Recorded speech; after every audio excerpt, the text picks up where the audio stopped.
A girl had beef with me, she gonna have beef with me forever.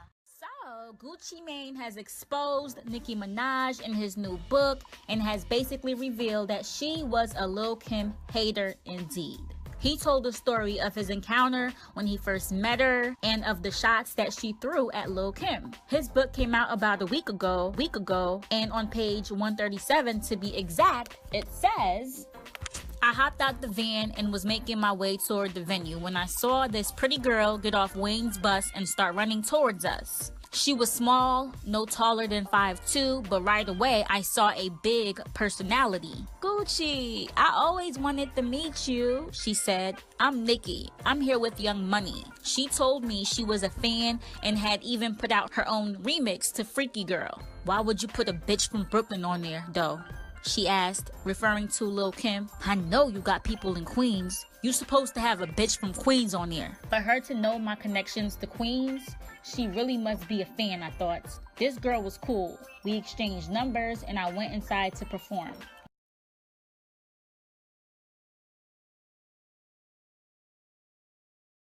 I'm such a real girl that when I saw her out, I went up to her and was like, yo, I love you. If you took that record offensive, you know what I mean? That's what you do when you real. You pay respect. Yeah. And you let them know it's not a problem if this is what people was thinking.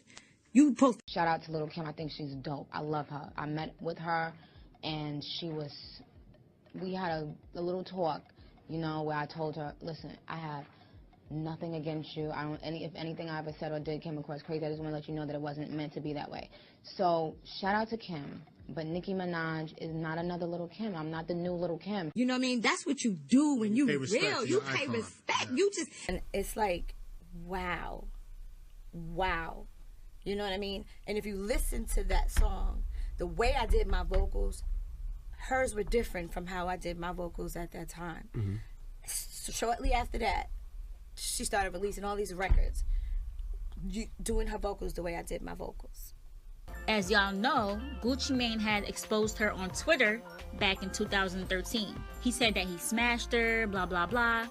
But it did not stop her from getting back with him, music-wise, on the Make Love song, which is part of the reason why Remy Ma had cheated her to begin with. He said you sucked his dick, you back with Gucci. What makes Nicki Minaj's feud with Lil Kim so controversial is the fact that her entire act is inspired by Lil Kim. When Lil Kim asked her to acknowledge this fact, she refused to do so and pretended that her entire act was original, when it was clear for the whole world to see what the truth was. Her song Tragedy literally tore into Lil Kim, which is not what you would expect from a celeb of Minaj's stature. Yet Nicki Minaj sees herself as the perfect rapper who cannot make any mistakes. This attitude makes her lose her cool whenever anyone says something negative about one of her songs. She has often tweeted angrily at fans and critics alike who have voiced displeasure with any of her works. I've never fucked Meek Mills. I've always been the biggest Nicki supporter, so you gotta understand where I'm coming from. When I found out she was going behind me, trying to take my song, that was my title track on my album. And once again, you know how the labels and how the industry is, don't say nothing. Don't say nothing because you don't want to be attacked. I don't give a fuck no more about being attacked. Wait! I know! Niggas is not out here trying to act like we was all in the same building and you was acting all tough and hardcore. Like, first of all, nobody even looks at you like that. Do you know nobody believes that you're tough like that? Like, stop. It's actually painful to watch. But let's go. Exhibit A. To Remy Ma, thank you for participating in the Hot 107's birthday bash, this, that, and the third. My performance time is at 8 p.m. Birthday bash. Due to recent security concerns, immediately following all performances, wristbands will be cut and artists will be escorted out of the arena. Backstage access limited to performers only. No entourages. You'll be asked to leave if you don't have a pass. Absolutely no guns, no weapons, not even for security. Wow. I feel you, Real. This just goes to show you. This is show business. Everybody wants to create this fake facade, and Nicki Minaj's people are just fake. And she owns a lot of this social media stuff. like all these writers and stuff just to be brought in her presence or around her circumference. She sits up there and doing the birthday bash in Atlanta, whatever they had, the Hot 97 thing. After people performed, everybody wristbands was cut, and then they were escorted out to make sure there be no conflicts between the people that's there and all this stuff. Hot 97 wanted to make it, you know, safe. Nobody can have guns, not even the security there. So, of course, Nicki wants to make it look as if she was boss, you know, and people were afraid and all this. This just goes to expose. And because social media is what it is, you don't need these hip hop writers. You can express it yourself. I think Cardi's gonna come back crying, as I've said before. I don't want to repeat myself, but she's gonna come back crying and she's gonna point out quote unquote bags that were stopped. You know what I mean? Like, Nicki's the same person who definitely 100% blocked Safari from 100% blocked Safari from going to an award show. For someone, they could imagine that's a bag that you stopped. Like, that's a possible opportunity that you blocked off. Safari spoke on it at that time. K. Michelle spoke on it that, yo, she thought I was fucking Meek and she took my song or my title or whatever it was.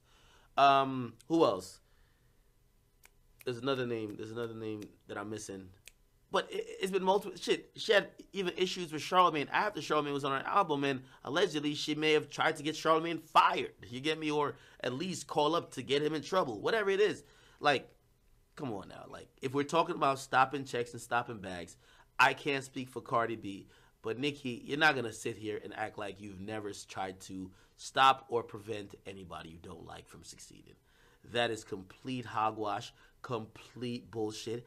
If in 2015 or whatever the year was when you were calling around for me and word got to me because it was only a couple of people who knew me and they said, what did you do to Nicki? She's very upset and she's in her feelings about whatever. She wanted to know who you work for, blah, blah, blah, because, yeah, she's on her shit. If I worked for somebody, you would have absolutely got me fired. And then you would have said you didn't get my bag stopped. Okay? Except you couldn't. So, again, I'm working, and my only frame of reference for this, and I will hold her to the fire to this. If I'd never seen you do these backhanded, underhanded, behind-the-scenes tactic that would have involved me, I would have said it's just hearsay. But you're going to have to answer about this, not only for Cardi, for K. Michelle, for these others. There's been a ton of people, Nicki. You going to sit here, you've never stopped a bag? I have an issue with you saying that. I have an issue with you saying that. Hello everybody, welcome to the Impressive channel. Nicki Minaj was caught jamming to Cardi B's song Bodak Yellow.